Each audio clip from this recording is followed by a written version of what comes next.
మనకు సంస్కృతంలో అర్ధజరీ న్యాయ అని ఒక న్యాయం ఉందండి. దాని గురించి ఈరోజు మీకు వివరిస్తాను. అర్ధజరీ న్యాయ అంటే సొగం ముసలితనం ఉన్న వ్యక్తులు.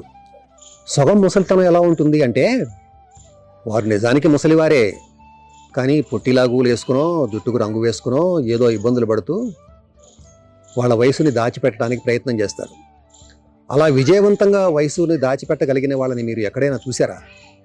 వయసు ఏదో ఒక అవయవము, ఏదో ఒక లక్షణము బయట పెడుతూనే ఉంటుంది వయసుని. ఒక నిజం ఉందనుకోండి, ఆ నిజాన్ని దాచిపెట్టడానికి ఎంత ప్రయత్నం చేసినా ఏదో ఒక వైపు నుంచి ఇది అబద్ధము, ఇందులో నిజం ఇది కాదు అని నిజం అందులో నుంచి తొంగి చూస్తూనే ఉంటుంది. అందుకే మనం తెలుగులో కూడా నిజం నిప్పు లాంటిది అంటామండి.